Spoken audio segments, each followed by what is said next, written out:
चरितं देवदेवस्य महादेवस्य पावनम् अपारं परमोदारं चतुर्वर्गस्य साधनम्।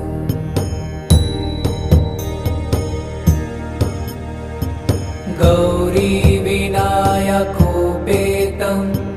पञ्चवक्त्रं त्रिनेत्रकम् शिवं ध्यात्वा दशभुजं शिवरक्षां पठेत्।